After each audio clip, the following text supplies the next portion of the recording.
Hello everyone, welcome to the YouTube channel of Deepak tuition centre. आज के इस वीडियो में हम लोग फिजिक्स सैंपल पेपर का कंप्लीट ब्रेकडाउन करेंगे। हम लोग देखेंगे कि जो हमारे सेमेस्टर 1 क्लास 10 के लिए जो फिजिक्स सैंपल पेपर रिलीज किया काउंसिल ने, उसको किस तरह से बनाया गया है, उसका क्या चैप्टर वाइज वेटेज दिया गया है, किस किस तरह से उसको सॉल्व करना है और कैसे हम लोग शॉर्टकट्स अप्लाई कर सकते हैं ताकि हम लोग उस पेपर को फटाफट सॉल्व कर सके। सो let us go into this. Marks wise अगर बात करें तो हमारे 3 टाइप के क्वेश्चंस दिए गए हैं। एक है 1 मार्क्स स्टैंड अलोन एमसीक्यूज, मतलब सिंगल सिंगल क्वेश्चन जिनका आगे पीछे कोई लेना देना नहीं है। वैसे ही 2 मार्क्स स्टैंड अलोन एमसीक्यूज भी दिया गया है और केस स्टडी क्वेश्चंस दिए गए हैं जो कि 4 मार्क्स बेस्ड है। मतलब एक क्वेश्चन जिसमें एक बड़ा क्वेश्चन जिसमें चार क्वेश्चन है या फिर 2 क्वेश्चन है जो कि या तो 1-1 मार्क्स के या फिर 2-2 मार्क्स के। तो बेसिकली टोटल 4 नंबर का है। सो अगर चैप्टर वाइज जाए तो फोर्स से सिर्फ 1 नंबर का क्वेश्चन पूछा गया है जो कि हमारा सिंगल स्टैंड अलोन एमसीक्यू है, और वर्क पर एनर्जी से 5 नंबर के 1-1 नंबर के क्वेश्चन पूछे गए हैं और 2-2 नंबर का क्वेश्चन पूछा गया है। तो इफेक्टिवली 13 मार्क्स का वेटेज हो जाता है। और मशीन से 3 क्वेश्चन पूछा गया 1 मार्क ईच का, जो कि 3 मार्क्स हो जाता है। वैसे तो इसको इंडिविजुअली करना थोड़ा रॉन्ग है क्योंकि ऑब्वियसली वर्क पर एनर्जी के जो क्वेश्चन है उसमें फोर्स का यूजेज आया ही होगा। तो ये एक सिंगल यूनिट होता है जिनको किसी भी तरह से कंबाइन करके दिया जाता है। तो वैसे हम लोग को इसको ऐसे सोचना चाहिए कि फोर्स, वर्क पर एनर्जी एंड मशीन्स मिला के हम लोगों को 13 + 3 16, 16 + 1 17 मार्क्स का वेटेज है, क्योंकि इनका इंडिविजुअल करना रॉन्ग होता है। Refraction of light at plane surfaces, ये आराम से हम लोग सेपरेट कर सकते हैं। तो इससे 3 क्वेश्चंस पूछा गया है जो कि 3 मार्क्स 1 मार्क ईच है और 2 क्वेश्चंस है 2 मार्क्स ईच। तो टोटल हो गया 4 + 3 7 और एक क्वेश्चन है जो कि केस स्टडी है, दैट इज 11 मार्क्स का। Refraction of light through lens, that is 2 marks का क्वेश्चन दिया है, एक क्वेश्चन और एक पूरा केस स्टडी दिया है। तो हमारा 6 मार्क्स का वेटेज हो गया। स्पेक्ट्रम का वैसे कोई क्वेश्चन दिया नहीं है, पर क्योंकि लाइट पूरा का पूरा एक सेट की तरह हमारे सिलेबस में गिवन है, तो इट इज पॉसिबल कि 11 + 6 जो कि 17 मार्क्स का सेट बनता है। देखो ऑलमोस्ट बराबर बराबर सेट दिया है, तो हो सकता है उसमें स्पेक्ट्रम में बढ़ा दे, जो कि हमारे फाइनल एग्जाम में ऐसा कर सकता है। और साउंड से बेसिकली एक 2 नंबर का क्वेश्चन पूछा है और एक केस स्टडी दिया है, तो इसका 6 मार्क्स का वेटेज है हमारा। सो बेसिकली देखा जाए तो 3 ही हमारे यूनिट सेट थे और 3 में 2 का बड़ा बड़ा जो यूनिट सेट था उनका 17 मार्क्स का वेटेज है। तो अच्छा खासा क्वांटिटी दिया है और वहां पे किस चैप्टर से किसका देगा, कितना देगा, उसका कोई गारंटी नहीं है। So let us try solving the paper. We'll set a timer here ताकि हम लोग देख पाए कि हम लोग कितना जल्दी इस पेपर को कंप्लीट कर सकते हैं। सबसे पहला क्वेश्चन है, choose the correct statement with reference to refraction of light. So we'll have to read the statements properly. The colour always changes when light enters from one optical medium to another. ऐसा कोई जरूरी नहीं है, red colour का light मारोगे तो blue colour का थोड़ी ना हो जाएगा। तो रॉन्ग। अपने को कौन सा करेक्ट स्टेटमेंट बताना है, तो हमेशा फोकस वो वर्ड पे रहना चाहिए। Absorption of light when it strikes the surface of a medium is refraction. Refraction is bending of light. It is not absorption of light. Wrong. Speed of light changes when it enters from one optical medium to another. This is true. Light का speed change होता ही है जब भी 2 different optical density वाले medium में वो गुजरता है। तो 3 ऑब्वियसली राइट हो गया। वैसे तो आगे पढ़ने का जरूरत नहीं है, बट मैं हमेशा प्रेफर करता हूं सारा ऑप्शन रीड करो। सो effectively speed of light does not change when it enters from one optical medium to another of different optical density. Obviously wrong. Speed of light change होता है।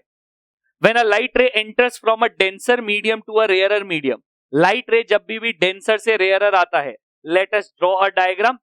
मान लेते हैं ये नीचे denser है, ऊपर rarer है, तो जो भी ray of light है जो कि denser से rarer आएगा, अगर ये उसका normal है तो ये light ray it will bend away from the normal, कुछ ऐसा। सो अगर हम लोग का फर्स्ट स्टेटमेंट देखे तो light ray bends towards the normal, obviously wrong. Angle of incidence is less than the angle of refraction. अगर तुम देखोगे तो ये एंगल ऑफ इंसिडेंस है और ये एंगल ऑफ रिफ्रैक्शन है, साफ साफ दिख रहा है। Yes, angle of incidence is less than angle of refraction, तो ये राइट है। स्पीड ऑफ लाइट डिक्रीजेस, नहीं, डेंसर से रेयरर में speed of light increases, wrong. और speed of light remain unchanged, ये तो ऑब्वियसली रॉन्ग है। सो हमारा 2 राइट आंसर हो गया। In the diagram given below, water से एयर में जा रहा है तो it is going from a denser to rarer medium. बोला है बी इज द इंसिडेंट रे, नहीं, B is the reflected ray, तो पहला वाला तो ऑब्वियसली रॉन्ग हो गया। A is the incident ray, yes A is the incident ray. B is the refracted ray, नहीं, B is the reflected ray. C incident ray, नहीं, arrow को देख के ही समझ में आ रहा है सी तो रिफ्रैक्टेड रे है, तो ऑब्वियसली हमारा लास्ट आंसर 4 हो गया। ए इज द इंसिडेंट रे और सी इज द रिफ्लेक्टेड रे। तो बहुत सिंपल सिंपल क्वेश्चंस है। From the diagram given below identify the characteristics of image that will be formed. किस टाइप का इमेज फॉर्म होगा, लॉजिक लगाना चाहिए, वही सबसे इंपॉर्टेंट है। पहला है कॉन्वेक्स लेंस। कॉन्वेक्स लेंस में ऑब्जेक्ट का पोजीशन है एफ और ओ के बीच में, तो जब भी एफ और ओ के बीच में होता है हमारा इमेज वर्चुअल होता है, इरेक्ट होता है, इरेक्ट या अपराइट, और मैग्निफाइड होता है। तो हम लोगों का ऑप्शंस में क्या दिया है, real wrong answer, diminished wrong answer, formed with in focal length नहीं, इस तरफ कहां फॉर्म होगा कुछ नहीं बोल सकते, और virtual image, yes the image is virtual. So number 4 हमारा राइट आंसर हो गया। E, the wavelength of light in a medium is 600 nanometre. The wave enters medium of refractive index 1.5। हम लोग को बताना है कि हमारा स्पीड नेक्स्ट का जो नया वेवलेंथ है वो क्या होगा, तो हमारा फॉर्मूला बोलता है wavelength dash lambda dash is equals to lambda by refractive index. तो मैं बोल सकता हूं जो नया वेवलेंथ है that will be equal to, मतलब ये लोग लैम्डा डैश यूज नहीं किया, ये लोग जस्ट लैम्डा यूज किया नया वेवलेंथ के लिए। इस पुराना wavelength that is 600 divide by 1.5।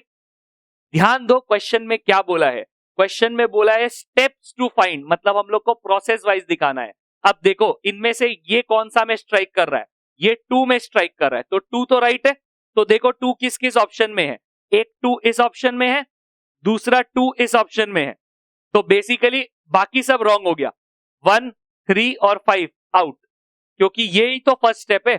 अब इसको सॉल्व करेंगे तो आंसर क्या आएगा वो भी देख लेते हैं। तो ये हो जाएगा 600 बाई 1/5, 1.5 होता है 3/2, तो नीचे 3 ऊपर 2, 3 से कटेगा 200, सो बेसिकली आएगा 400 नैनोमीटर, मतलब 3। तो यही हमारा राइट है, सेकंड क्वेश्चन, सेकंड ऑप्शन हम लोग का राइट है। तो स्टेप वाइज तुमको बताना है, जैसे तुम कॉपी में सॉल्व करते, इन्होंने वो स्टेप्स लिख के दिया है, बताओ पहला स्टेप कौन सा है, दूसरा स्टेप कौन सा है। तो ये थोड़ा डिफरेंट टाइप का सम है, ऐसा सम और कहीं देखने नहीं मिलेगा, तो ये बहुत अच्छे से करना।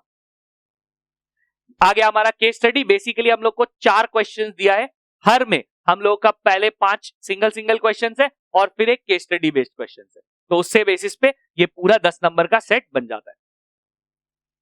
The diagram below shows an image formed at a distance of 36 centimeter. So image 36 centimeter पे फॉर्म हुआ है, वो भी राइट साइड में, तो बेसिकली मैं बोल सकता हूं V is equals to 36, sign convention use करके। फोकल लेंथ, क्योंकि ये राइट साइड में real and inverted image form हुआ है, तो ये पक्का कॉन्वेक्स लेंस है, और कॉन्वेक्स लेंस का फोकल लेंथ पॉजिटिव होता है, तो बेसिकली 12। हम लोग से क्या क्या पूछा पड़ता है, the position of the object on the left hand side, focal length 12 है, तो बेसिकली 2f क्या हुआ 24, क्योंकि हमारा इमेज फॉर्म्ड हुआ है बियॉन्ड 2f, तो इसीलिए ऑब्जेक्ट पक्का प्लेस्ड होगा बिटवीन f एंड 2f, मतलब बिटवीन 12 एंड 24। तो हम लोग को सिर्फ जज करना है between 12 and 24 from the lens, exact value अभी कैलकुलेट नहीं करना है। दूसरा सवाल पूछा है पावर ऑफ लेंस।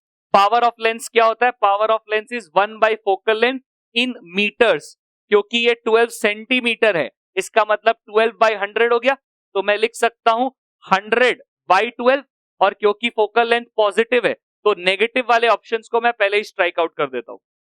तो या तो 8.4 है या तो 8.33 है, बहुत क्लोज है, तुमको अच्छे से कैलकुलेशन करना ही पड़ेगा।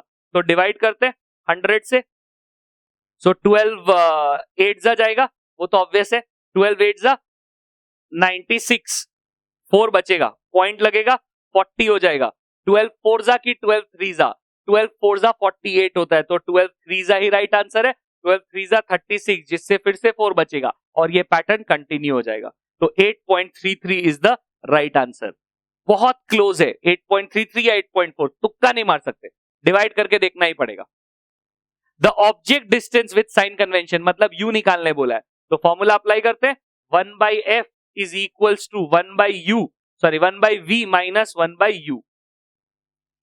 सो इसको इस तरफ भेज देंगे, 1 by u is equals to 1 by f 1/v minus 1/f।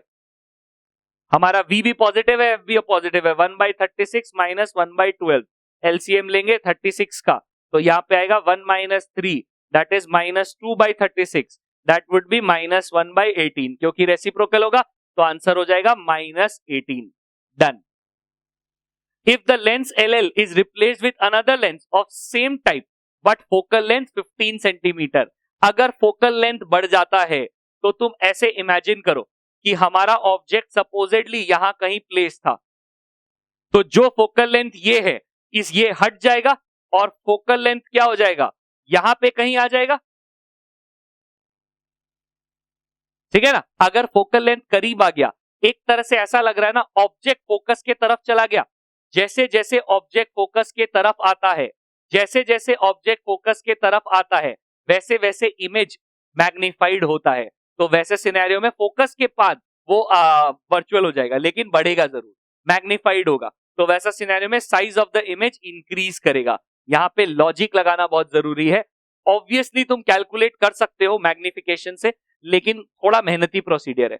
पहले पुराना एम निकालो फिर नया निकालो, पर लॉजिक लगाओगे तो ये फटाक से काम हो जाएगा। सेम साइज होगा नहीं, डिक्रीज होगा नहीं, और इनसफिशिएंट इंफॉर्मेशन है नहीं, मैं कैलकुलेट कर पा रहा हूं, मतलब मैं लॉजिकली लगा पा रहा हूं कि यस इसका ये बढ़ जाएगा, हमारा साइज बढ़ जाएगा, इमेज का मैग्नीफाइड हो जाएगा। So this completes first question. Second question, the usable form of mechanical energy is kinetic energy, क्योंकि पोटेंशियल एनर्जी में कभी भी काम नहीं किया जा सकता है। So kinetic energy 1 horse power is equal to 746 watt. तो ये सब याद रखने के ऊपर है।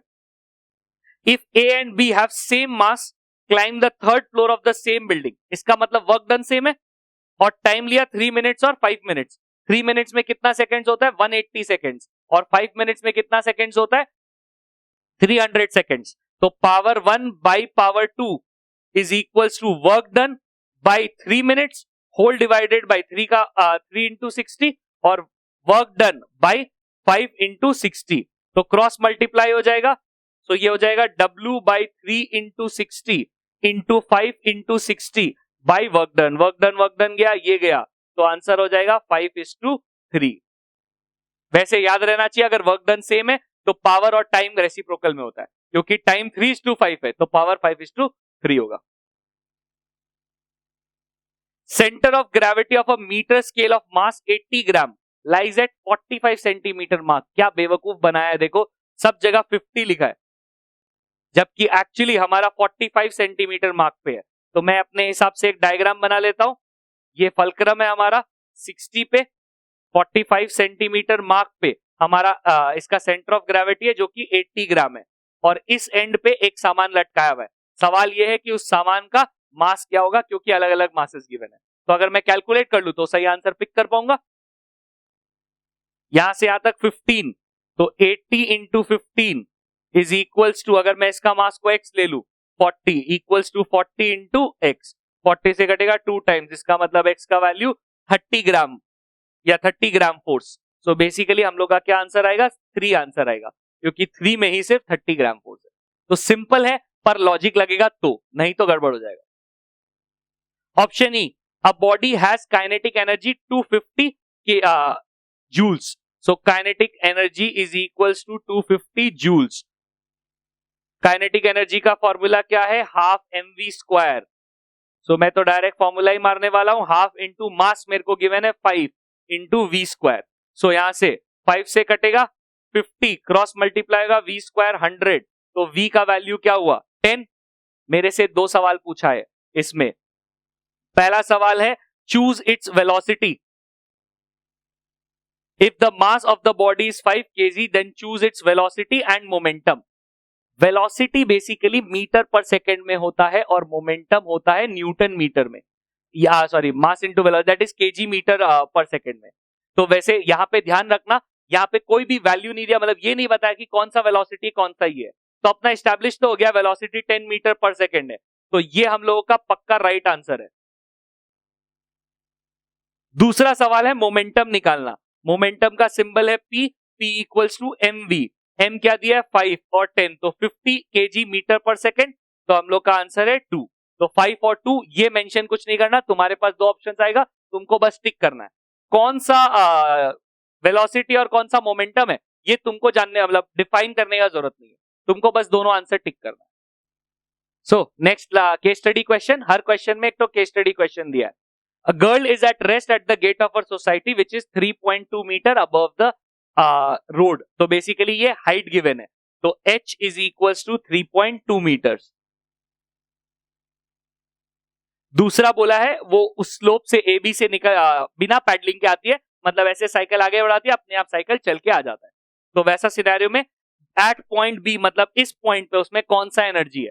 ऑब्वियसली पोटेंशियल एनर्जी, तो काइनेटिक तो रॉन्ग आंसर हो गया। इलास्टिक पोटेंशियल की gravitational potential, obviously gravitational potential, तो इलास्टिक रॉन्ग हो गया। Done. Velocity with which the girl reaches the point A, point B पे उस पे जो एनर्जी था वो था potential energy, that is mgh। Point B पे उस पे पूरा का पूरा पोटेंशियल एनर्जी काइनेटिक एनर्जी में कन्वर्ट हो गया होगा, that would be half mv square. So mass गया, 10 into h is equals to 1/2 into v square, और हाइट भी हम लोग को गिवन है 3.2, पॉइंट हटेगा बाई 10, 0 कैंसिल हो जाएगा, तो 32 इधर से क्रॉस मल्टीप्लाई होगा, तो v square is equals to 64। इसका मतलब v का वैल्यू क्या होगा? √64, दैट वुड बी 8। सो 8 हम लोग का राइट आंसर होगा। If the mass of the girl is 40 kg, then the kinetic energy of the girl at A is, अगर मास हम लोग को दे दिया तो कितना काइनेटिक एनर्जी होगा? Kinetic energy half mv square निकाल ही सकते हो, v तुमको पता चल गया। सो इफेक्टिवली 1/2 इंटू मास हो गया हमारा 40 इंटू 8 का स्क्वायर, सो 2 से कटेगा 28 का स्क्वायर 64, 64 2 जा 128, 128 इंटू 10 1280, तो ये हो गया हमारा answer. The potential energy of the girl of mass 40 kg when she reaches midpoint, जितना काइनेटिक था उतना ही पोटेंशियल था, जितना पोटेंशियल था मिड पॉइंट पे आधा हो जाएगा, तो effectively 640, 1280 by 2 that is 640 joules। तो बहुत ही इजीली आ गया answer. So this brings us to the middle of the question paper. Question paper का मिडिल आ गया, मतलब हाफ द क्वेश्चन पेपर हमने कर लिया है, तो अभी तक 20 मार्क्स इजी स्कोर हो गया है। अब बचा हुआ 20 मार्क्स भी फटाफट स्कोर कर लेते हैं। Question 3, mechanical advantage ma, load और एफर्ट का क्या रिलेशन है? So ma is equals to load by effort. Option में ma equals to load into effort दिया है, wrong. ma equals to effort by load, wrong.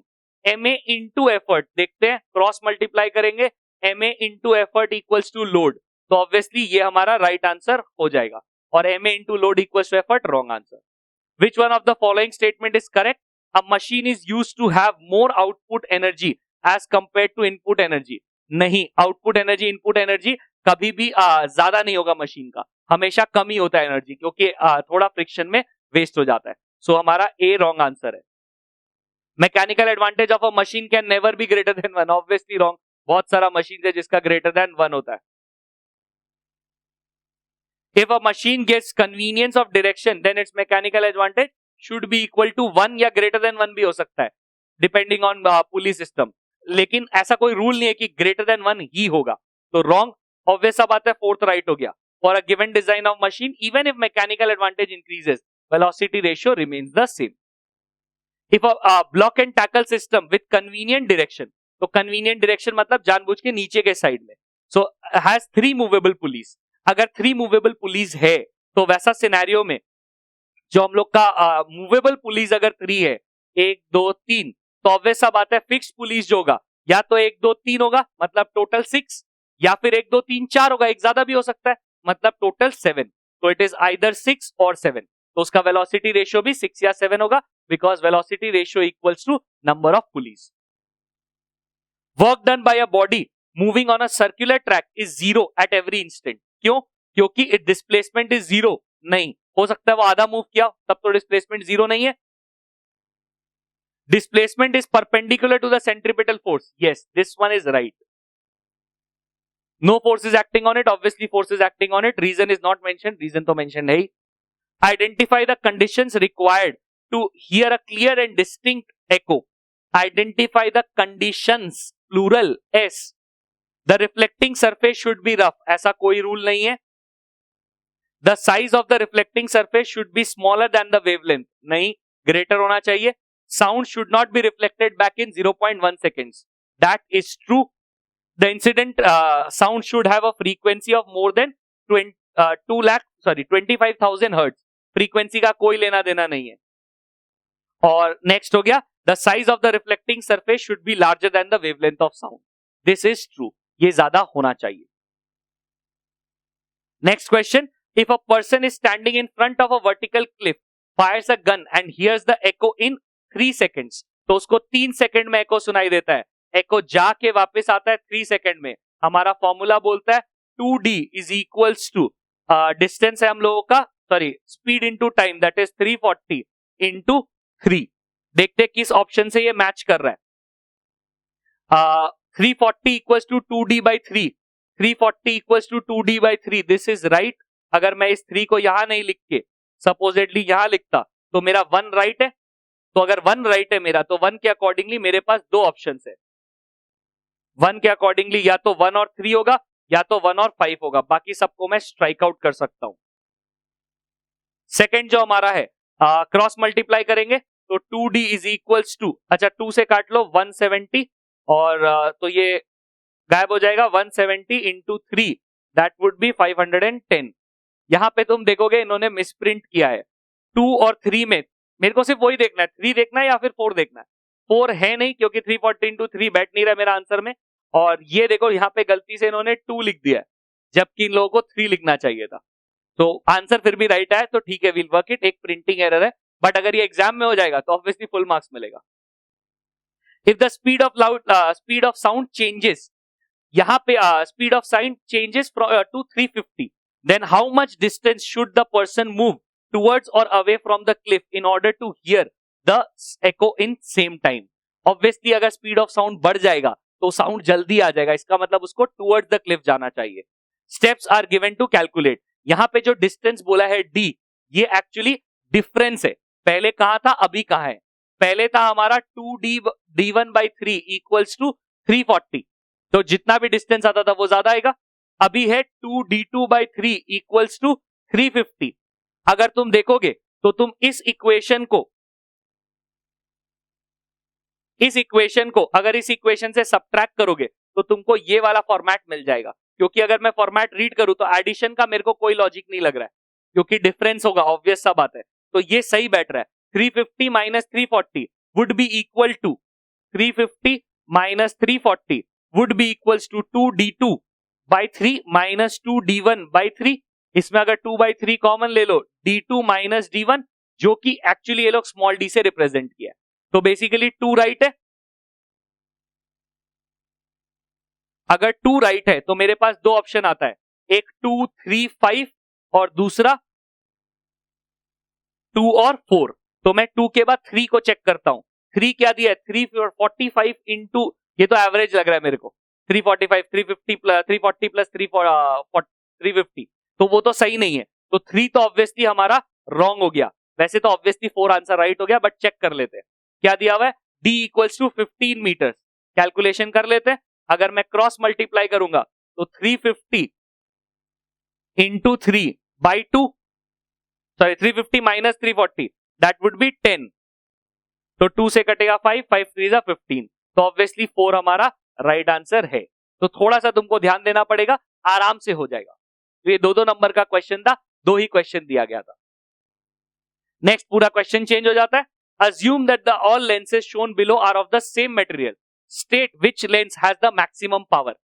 कभी देखा है किसी को जिसका मोटा मोटा लेंसेज होता है उसका ज्यादा पावर होता है? लॉजिकल है, क्योंकि उसका आंख ज्यादा खराब है. तो जितना थिक लेंस होगा उतना ज्यादा पावर होगा. कॉमन सेंस से आ जाता है. तो मोर द थिकर, सबसे थिक लेंस कौन सा है, क्यू. तो answer 3, Q. Done. In an electric cell जब यूज में होता है तो क्या एनर्जी चेंजेस होता है, it converts from electrical energy to chemical, नहीं, chemical to electrical. So chemical to electrical, option number 2. The diagram below shows the pendulum having a bob of mass 80 gram.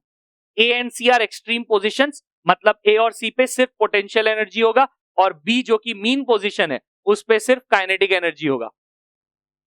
Assume there is no loss of energy. Statements read करते हैं. At point A, bob will have only kinetic energy. Wrong. at point A Bob will have only potential energy.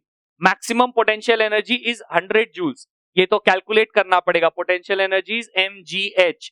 मास दिया हुआ है 80 ग्राम, तो 80 by 1000 kg में convert कर दिया. g है 10 और हाइट हम लोग को गिवन नहीं है. इसका मतलब हम लोग पोटेंशियल एनर्जी कैलकुलेट नहीं कर सकते. तो हम लोग क्या कैलकुलेट करेंगे? Kinetic energy, that is half mv square. That would be 1/2 into 80 by 1000 into v square. v दिया हुआ 5, तो 5 इंटू 5. तो 10 कटा, 5 5 25 by 4, 4 से कटेगा 2, 2 से कटेगा 2, तो इफेक्टिवली 1 आएगा. मतलब 1 जूल होगा, 1000 जूल नहीं होगा. तो यहाँ पे हमारा ये आंसर रॉन्ग हो जाएगा. अगर तुमने गलती से 80 ग्राम ही ले लिया तो तुम्हारा आंसर 1000 जूल्स आएगा, जो कि रॉन्ग है. The maximum height reach by the bob will be 125 centimetre, क्योंकि हमारा टोटल काइनेटिक एनर्जी स्टैब्लिश हो गया, which should be equal to mgh. तो 1 is equals to mgh. Mass हम लोग को क्या गिवन है? 80 by 1000 इंटू जी क्या गिवन है? 10, और h निकालना है. 0 0 गया, 0 0 गया, ये कटेगा 4 और ये कटेगा 5. क्रॉस मल्टीप्लाई करेंगे तो 5 by 4 metres is equals to height. इसका मतलब height is equals to 5 by 4 into 100 centimetre. 4 से कटेगा 25, दैट वुड बी 125 सेंटीमीटर. इसका मतलब ये राइट आंसर है.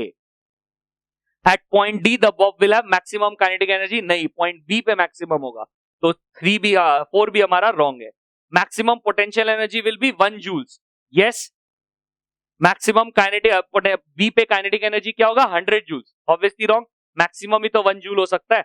3 और 5 done. Select the correct option for total internal reflection in a medium. Total internal reflection can take place in optically denser medium as compared to optically rarer medium. True, denser medium में होता है, rarer में नहीं होता है. Takes place for any angle of incidence greater than 42 degree. अगर ये glass होता तो मैं गारंटी ले सकता था, क्योंकि 42 डिग्री होता है, लेकिन यहां नहीं. तो इफेक्टिवली गड़बड़ी मत कर देना कि ग्लास नहीं बोला है, कुछ भी हो सकता है. This reflection does not obey laws of reflection. नहीं, obviously it obeys laws of reflection. Can take place if the angle of incidence in the denser medium is more than the critical angle. Yes, it will take place only if the angle of incidence is greater than the critical angle in the denser medium. तो ये तो आराम से हो गया, बस तुमको आना चाहिए. थ्योरी वाला सिंपल कॉन्सेप्ट है, आएगा तो राइट हो जाएगा, नहीं आएगा तो रॉन्ग होगा. The diagram shows the path of light through a right angle prism of critical angle 42 degree. ठीक है, देखते हैं क्वेश्चन में क्या बोला है. Observe the diagram and answer the following question. Phenomena at reflection surface AC. अच्छा चलो पहले इसका मार्किंग्स कर लेते हैं, उससे थोड़ा अंडरस्टैंडिंग बेटर होगा. PQ आया 90 डिग्री पे, नो डेविएशन, क्योंकि यहाँ पे 30 गिवन है, ये 90 है, तो इफेक्टिवली ये 60 हो गया. तो ये वाला 30 डिग्री होगा, यहाँ पे एक नॉर्मल बनेगा, तो ये 60 डिग्री होगा, ये भी 60 डिग्री होगा, ये 30 डिग्री होगा, ये पूरा 120 डिग्री है, और क्योंकि यहाँ पे एक तो नॉर्मल बनेगा, तो इफेक्टिवली ये हो गया हमारा 30 डिग्री, क्योंकि ये 90 होता है. ठीक है ना. तो हमारा आप डिटेल्स पढ़ते हैं. सी पे क्या, एसी पे क्या हो रहा है हमारा? एसी पे होगा total internal reflection. So total internal reflection,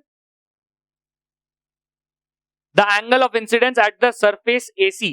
angle of incidence at the surface AC अभी हमने डिसाइड किया 60 डिग्री, जो कि ऑब्वियसली 42 से ज्यादा ही होना चाहिए था, तो 60 degree. Angle of incidence at the surface AB.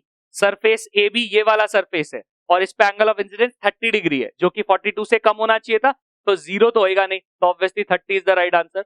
और which of the statement is wrong? Speed of the light ray PQ is equal to light ray ST. PQ भी एयर में, ST भी एयर में, तो ऑब्वियसली राइट है ये statement तो. और हम लोग को तो रॉन्ग स्टेटमेंट चाहिए. Light ray QR is equal to RS. QR भी ग्लास के अंदर है, RS भी ग्लास के अंदर है, तो ये भी सही है, तो रॉन्ग स्टेटमेंट चाहिए. Speed of light ray PQ is greater than the speed of light रे RS. PQ का लाइट स्पीड RS से ज्यादा है, ये भी सही स्टेटमेंट है, क्योंकि एयर में स्पीड ज्यादा होगा और ग्लास में कम होगा, तो ऑब्वियसली लास्ट वाला हमारा राइट आंसर हो जाता है. स्पीड ऑफ लाइट रे RQ is greater than the speed of light ray ST. ST air में है और RQ ग्लास में है, तो ग्लास वाला ऑब्वियसली हमारा स्पीड कम होगा, तो ये रॉन्ग स्टेटमेंट. तो this completes the paper. Paper बहुत इजी है, पर तुमको आना चाहिए और थोड़ा बहुत सॉल्यूशन करना पड़ जाएगा, वहां पे थोड़ा टाइम कंज्यूम होगा, तो वो अच्छे से करोगे, ज्यादा शॉर्टकट्स मत मारना, क्योंकि शॉर्टकट्स में मिस्टेक होने का चांसेस होता है। इवन दो कुछ चैप्टर वाइज वेटेज हमने बनाया है, लेकिन वो कोई कंपल्शन नहीं है कि वही चैप्टर वाइज का वेटेज फॉलो किया जाएगा। सैंपल पेपर का पर्पस होता है तुमको टाइप ऑफ क्वेश्चन बताना। तो 4 बड़ा बड़ा क्वेश्चन आएगा, हर एक में 6 सब पार्ट्स होंगे। कुछ 1 मार्क के क्वेश्चन होंगे, कुछ 2 मार्क के क्वेश्चन होंगे, और जो एक केस स्टडी क्वेश्चन होगा वो 4 नंबर का होगा। तो इस तरह से तुम्हारा पूरा 10 नंबर का सेट बनेगा, ठीक है ना। और जो हमारा वो है, डेप्थ में सवाल पूछा है, कुछ एकदम लॉजिकल सवाल पूछा है। अगर वो सब मिस्टेक कर दोगे तो बहुत गड़बड़ हो जाएगा। तो वहां पे अच्छे से पढ़ाई करो और डेप्थ में पढ़ो। अब इंपॉर्टेंट ये नहीं है कि तुमको कितना रट्टा मारा गया है, अब तुमको कॉन्सेप्ट अगर अच्छा से याद है तो ही पॉसिबली तुम्हारा राइट होगा, नहीं तो कोई पॉसिबल नहीं है। So thank you for watching the video. अगर वीडियो पसंद आ रहा है तो please like the video, share it with your friends, ताकि ये ज्यादा से ज्यादा लोगों तक पहुंचे। Subscribe the channel if you haven't subscribed yet, and do not forget to press the bell icon.